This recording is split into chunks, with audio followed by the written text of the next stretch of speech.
Today on Unleashed at Work and Home, we are talking about grit.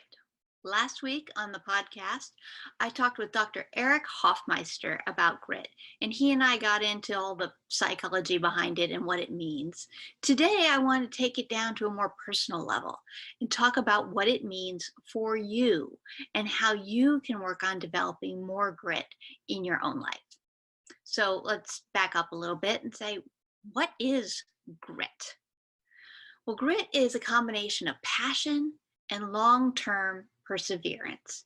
It's moving toward a goal gradually over time, sticking with something.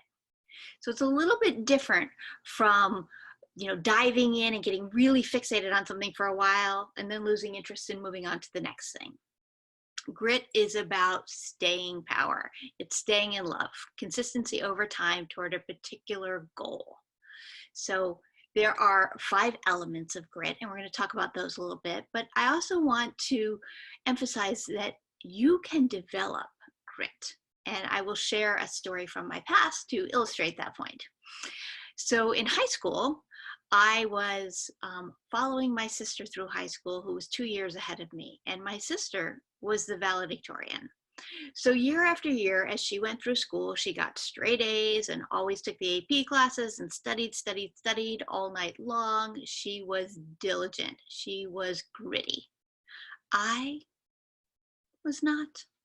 I got good grades. I got, B's. I did enough to get by, but I wasn't passionate about it. I wasn't continually trying to improve on my own scores and learn what I could do to do a little bit better next time.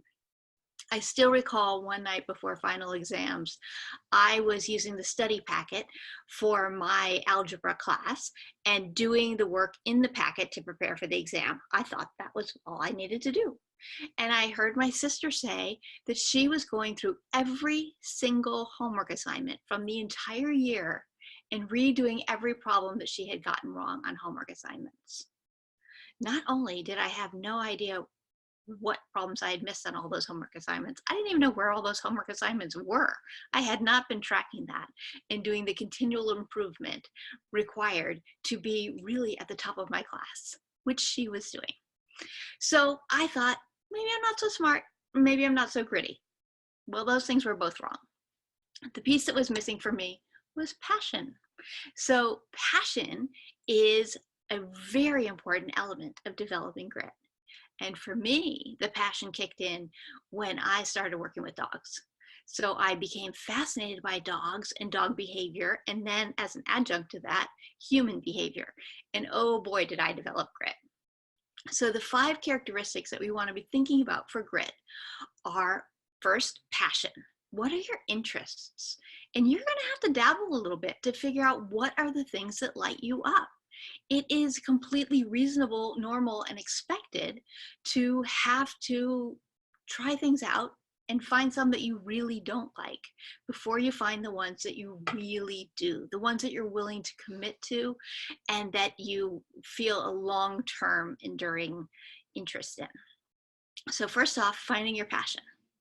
And then the next element is practice. And practice is all about continual improvement on your own best scores, not comparing yourself against anyone else. Because if you're busy comparing yourself against someone else, you're likely to be very discouraged. We call it the compare and despair syndrome, where you look at someone else's performance and you say, oh, I'll never measure up. But that's not the performance you should be looking at. You should be looking at your performance from yesterday or 2 weeks ago or 2 months ago and saying, wow, look how far I've come. What's one little bit that I could do better tomorrow? So with performance, it's always about your scores and it's always about how you move forward. And so as I say that, I realize score sounds very analytical.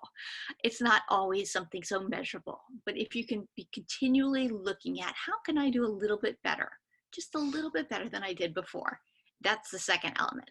So we've got your passion, your interest, and your practice, your willingness to commit to this and be consistent over time. The third element is purpose. Attaching this work to some deeper meaning makes it more likely that you'll stick to it, more likely that you are going to endure through the tough times, because there are always tough times when you're working. That's just part of life, isn't it? So the purpose piece helps you see how your work fits into the bigger picture. And we had a great episode on Unleashed at Work and Home with Zach Mercurio, where we talked specifically about purpose. It's episode number 38, and you may want to go back and listen to that. I'll link to it in the notes. So we have your interests, we have your practice, we have your purpose, and the fourth thing you need is hope. And hope is about the belief that things can and will get better. It's an optimistic view of that if you put the work in, that you will get the return from it. The fifth element is community. Surrounding yourself with people who are also working toward their goals is inspiring, motivating, and helps you stick to yours.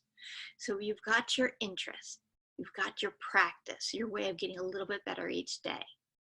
You understand the purpose and how this all fits together. You've got hope for improving and getting stronger, and you've got a community of people who believe in you and your gifts and who you're inspired by the same. So when you're looking to improve your grit, some questions for you to explore are, why do you do the work you do?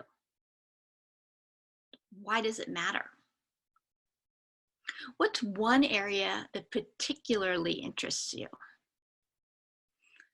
What would you like to get better at? And how can you do that? So if you're eager to make some changes in your life and you're interested in some support, visit colleenpilar.com to learn more about coaching, workshops, and the Unleashed Resilience community. And if you will share with us what you're feeling gritty about, put it in the comments below. Thanks.